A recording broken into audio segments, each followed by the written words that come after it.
Peristiwa bentrokan paling berdarah sepanjang sejarah antara Angkatan Darat dan kepolisian pernah terjadi di kota Binjai, Sumatera Utara. Tragedi itu terjadi pada 29 September tahun 2002. Insiden ini benar-benar seperti perang.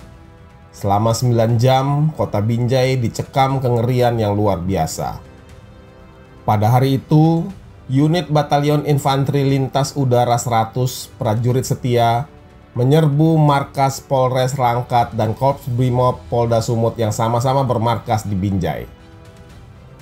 Puluhan anggota Linut itu menyerang markas Brimob Kompi A Binjai dan markas Polres Langkat yang dibuatnya hampir rata dengan tanah akibat serangan senjata berat. Dinding-dindingnya nampak berlubang bekas tembakan. Aksi brutal laksana perang kota itu benar-benar mengerikan.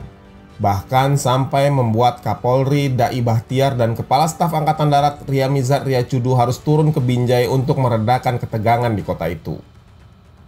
Laporan Kompas mencatat 10 orang tewas akibat insiden itu. Mereka adalah 4 anggota Brimob, 2 anggota Polres, 1 anggota TNI, dan 3 warga sipil. Sebanyak 14 mobil dan belasan sepeda motor hancur dan dibakar di halaman Polres Langkat. Selain itu, 61 orang tawanan Polres Langkat melarikan diri saat penyerangan terjadi. Lalu kenapa bentrokan paling berdarah ini bisa terjadi?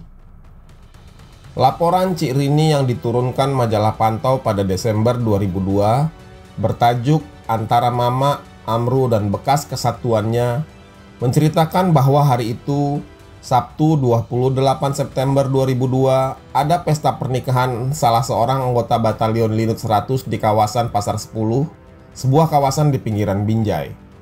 Banyak tentara yang datang dan bergadang hingga larut malam menikmati hiburan musik dari hajatan itu. Di tengah pesta, para tentara mendengar kabar bahwa Pratu Abdul Rahmat dan Pratu Hilman ditembak polisi. Keduanya adalah anggota Batalion Linut 100. Keduanya dikabarkan kritis bahkan diisukan tewas. Kebanyakan tentara yang ada di pesta itu marah. Masa kita diam saja teman kita ditembak polisi? Di mana harga diri kita? Begitu kata mereka. Sersan 2 Amru Daulay yang diwawancarai Cik Rini di penjara militer menceritakan kegusarannya mendengar kawannya ditembak polisi. Pratu Abdul Rahmat adalah teman baik Sersan Amru. Mereka berteman akrab sejak pangkat Amru masih prajurit rendahan. Mereka tinggal di barak lajang dan sama-sama merasakan kerasnya latihan militer. Mereka juga merasakan ketegangan antara hidup dan mati saat baku tembak dengan gerilyawan Gerakan Aceh Merdeka.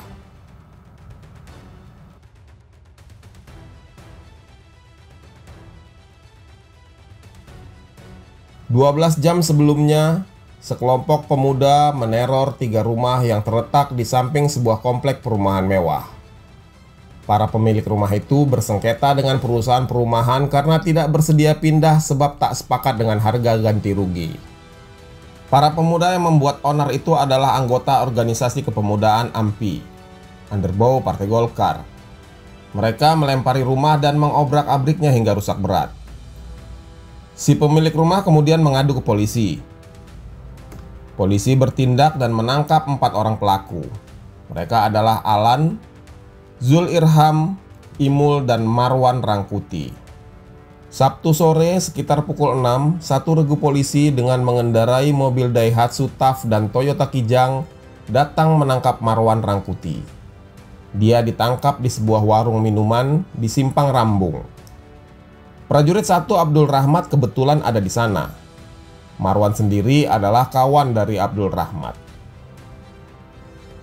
Dalam dakwaan jaksa militer pada persidangan Abdul Rahmat dan kawan-kawan di Mahkamah Militer Medan, disebutkan terjadi perselisihan ketika Marwan ditangkap. Abdul Rahmat yang merupakan teman Marwan kemudian mendatangi polisi. "Ada apa ini, Bang?" "Ini urusan polisi," jawab salah seorang polisi. "Saya juga anggota dari Linut, apa masalahnya?" Begitu kata Abdul Rahmat. Seorang anggota Serse Polres Binjai bernama Bribtu Handoko menjawab lantang, "Nggak ada Linut-Linut di sini. mau kupanggil Brimob." Lalu dia langsung mencabut pistol dan melepaskan tembakan ke udara. Abdul Rahmat kemudian pergi dengan sepeda motornya. Dia merasa marah karena merasa diremehkan.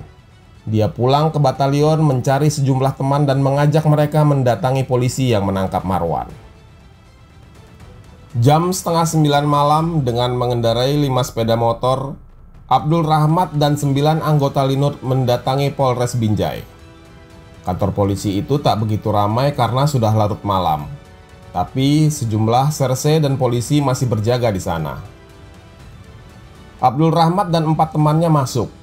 5 lainnya menunggu dekat pos jaga. Mereka berpakaian biasa dan membawa sangkur.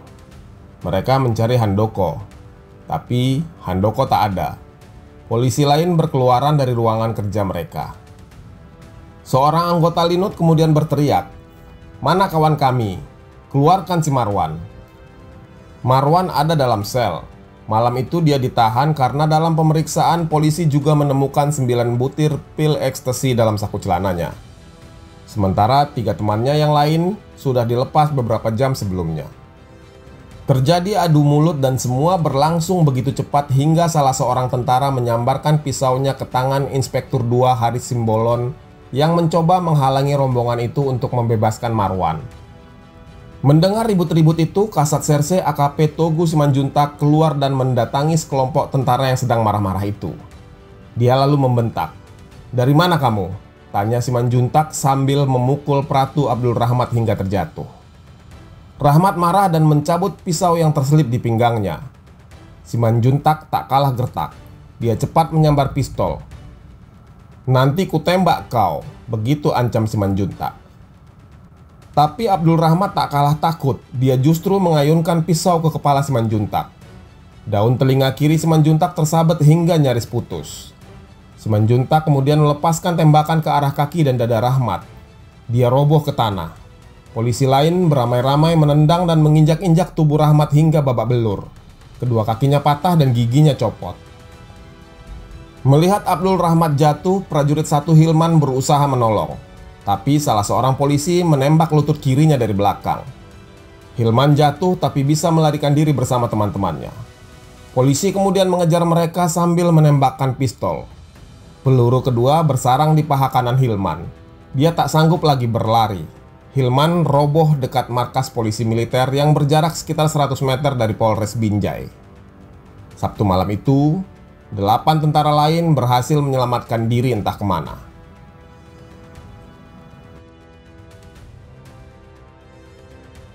Markas batalion itu berada di Desa Namu Ukur, Kecamatan Namu Sira-Sira, berjarak kurang lebih 10 km dari Binjai. Di markas itu, sekitar 1 kompi pasukan Linut 100 saat itu sedang siap-siap berangkat melakukan operasi di perbatasan Aceh. Setelah insiden penembakan 2 tentara pada Sabtu malam itu, suasana di markas Linut 100 memanas. Kodam Bukit Barisan mengeluarkan instruksi agar semua prajurit tetap di markas tanpa ada izin keluar. Namun, kemarahan di dalam barak sudah tak terbendung. Para prajurit merasa dilecehkan oleh polisi dan tak terima dengan perlakuan yang mereka anggap merendahkan kehormatan Korps Lintas Udara. Diskusi-diskusi kecil di antara mereka berkembang menjadi rencana balas dendam. Malam itu, saat apel Minggu pukul 9 malam, Mayor Infanteri Matsuni selaku Komandan Batalion Linut 100 prajurit setia memberikan pengarahan kepada pasukannya. Dia membahas insiden yang terjadi di Polres Binjai dan menegaskan bahwa tidak boleh ada tindakan di luar perintah. Dia memerintahkan seluruh prajurit untuk menahan diri dan menyerahkan masalah ini kepada para atasan mereka. Namun, begitu apel selesai, kelompok prajurit yang masih terbakar amarah tetap berkumpul. Mereka semakin yakin bahwa mereka harus bertindak. Tanpa komando resmi, mereka mulai menyusun strategi. Dengan penuh semangat, beberapa prajurit meneriakkan seruan balas dendam. Komandan Regu Kompis Napan A Sersan 2 Jalaluddin nampak paling bersemangat untuk membalas dendam. Mereka lalu bergerak ke gudang senjata Kompis Napan A. Dalam kegelapan, mereka menyekap Sersan 1 Hasbullah, sang penjaga gudang. Dia diikat lalu dirampas kunci gudang dari sakunya. Begitu pintu gudang terbuka, ratusan prajurit menyerbu masuk, mengambil senjata laras panjang seperti SS-1, senapan mesin minimi, dan pelontar granat beserta amunisinya. Suasana semakin panas saat tembakan peringatan dilepaskan ke udara. Alarm sira-sira meraung memecah keheningan malam, menandakan keadaan darurat yang membuat seluruh prajurit berkumpul kembali di lapangan dengan persenjataan lengkap. Alarm itu jadi semacam genderang perang bagi mereka. Mayor Matsuni yang awalnya mengira ini hanya latihan langsung sadar bahwa saat itu situasi sudah tak terkendali. Dia berusaha menghentikan langkah para prajurit itu, bahkan menghalangi pintu gudang senjata. Tapi prajurit-prajurit yang marah itu tidak bisa dibendung. Beberapa dari mereka bahkan menantangnya. "Kalau komandan melarang, tembak saja kami," begitu kata mereka. Situasi semakin liar. Portal markas yang ditutup sebagai penghalang dibobol dengan paksa. Ratusan prajurit bergerak dalam kemarahan yang meledak-ledak. Tanpa pemimpin yang jelas, mereka terbawa semangat jiwa korsa. Dalam sekejap, para prajurit ini sudah berada di dalam perjalanan menuju Polres Binjai, bersenjata lengkap dan siap melakukan serangan balasan. Jam 10:15 malam, truk pertama melaju keluar dari markas Linut, disusul oleh truk-truk lainnya yang syarat dengan prajurit bersenjata lengkap. Total 6 truk militer dan 1 truk kosong pengangkut kelapa sawit yang dijadikan kendaraan darurat melaju kencang keluar markas. Tujuan mereka jelas, Polres Binjai. Sejumlah perwira berusaha mengejar dengan motor trail, mencoba menghentikan mereka, tapi itu semua sia-sia. Lalu peringatan bahaya segera dikirim oleh markas Linut 100 ke Polres Binjai. 30 menit kemudian, truk-truk tentara ini tiba di tujuan. Para tentara melompat dari truk langsung menyusun strategi. Sebagian besar berkumpul di sekitar Polres Binjai, sementara yang lain menyebar ke beberapa titik. Sebagian pasukan lain bergerak memblokir akses jalan antara Polres Binjai dan markas Brimob Binjai yang berjarak 4 km. Mereka paham jika polisi diserang, Brimob pasti datang membantu. Dengan jalanan yang diblokir ini, pasukan Brimob tidak akan bisa bergerak cepat. Polres Binjai dalam keadaan gelap gulita. Para polisi di dalam sudah mengetahui bahwa akan ada serangan. Ada sekitar 50 orang di dalam markas. Semuanya dalam posisi waspada. Tapi mereka kalah jumlah dan lebih parahnya lagi, mereka terkepung. Sebuah tembakan suar merah melesat ke langit. Itu tanda yang ditunggu-tunggu. Ledakan pertama menghantam atap markas polisi, berasal dari senjata pelontar granat. Setelah itu, tembakan demi tembakan dilepaskan oleh para prajurit itu. Peluru berhamburan seperti hujan deras. Bangunan Polres Binjai dihujani tembakan dari segala arah. Kaca jendela pecah berkeping-keping. Papan nama berlubang dihantam peluru. Suara tembakan menggema di udara. Beberapa polisi sempat membalas tembakan dengan pistol sebelum akhirnya mereka berlarian kocar-kacir mencari perlindungan. Bantuan pertama datang dari Brimob Kompi 4 Batalion A Binjai. Pukul 11.40 malam, iring-iringan truk dan mobil Suzuki Jimny yang membawa belasan prajurit Brimob meluncur ke arah Polres Binjai. Markas Brimob itu cuma berjarak 1 km dari bundaran tempat tentara Linut berjaga-jaga sejak awal. Namun setibanya di dekat Polres, mereka disergap oleh tentara Linut yang jumlahnya jauh lebih besar. Truk Brimob menjadi bulan-bulanan peluru. Inspektur 2 Tito Yuda Dharma terluka parah. 2 anggotanya, Baharada Heri Kurniawan dan Brigadir 1 Ilham juga terkena tembakan. Mereka terpaksa mundur. Dari Medan, bala bantuan tambahan dikirim. Sebuah truk Dyna dengan 17 anggota Brimob dipimpin Inspektur 2 Hardi Caniago melaju cepat ke Binjai. Saat mendekati kota, warga berteriak memperingatkan, "Jangan masuk, ada perang!" Namun mereka tetap melanjutkan perjalanan. Mereka memilih menuju markas Brimob di Binjai. Saat mendekati lokasi, jalanan tampak sepi. Lampu sorot menerangi markas Brimob.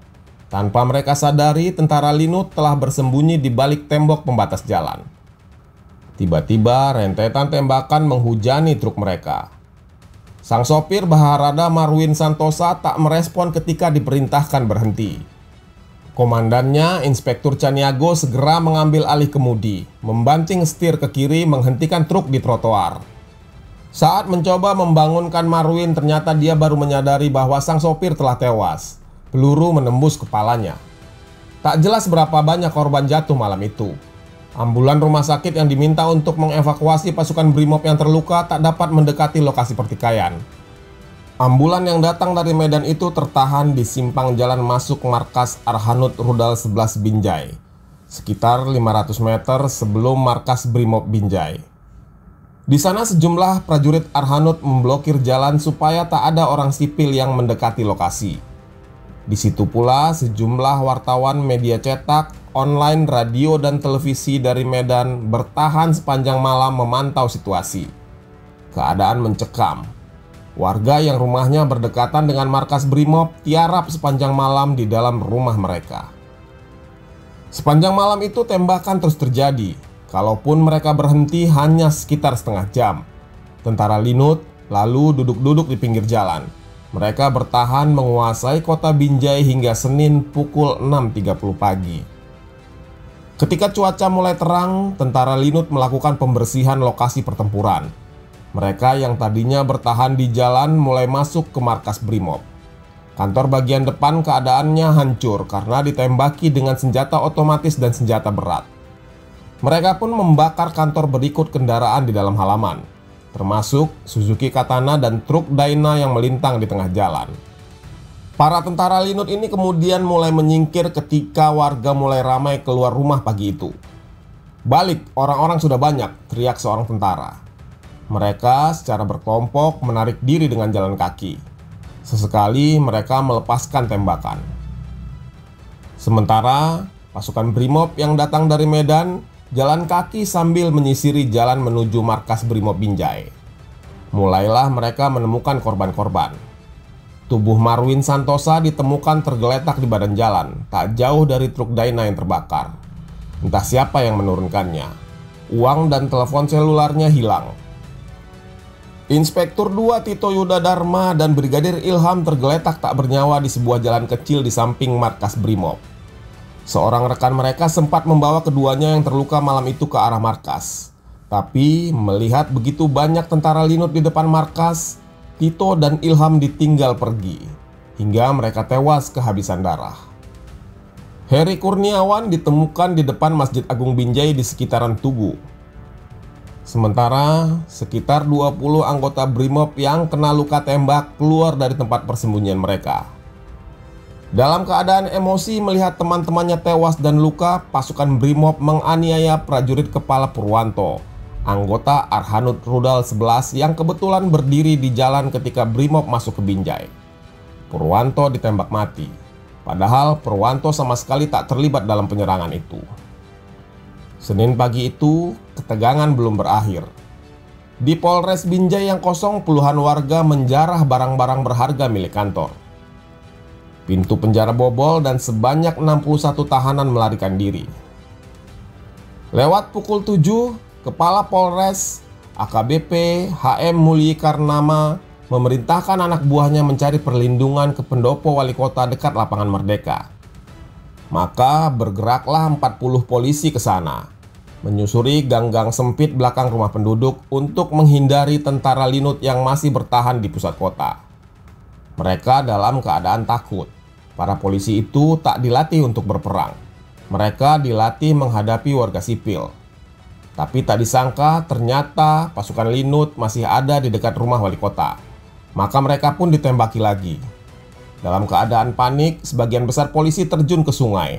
Tidak ada yang sadar bahwa Brigadir Polisi Ridwan M. Hayat dan Brigadir 1 Satria Sembiring tewas terbawa arus sungai. Setelah kejadian ini, para prajurit Linut 100 yang terlibat lalu dibawa ke peradilan militer.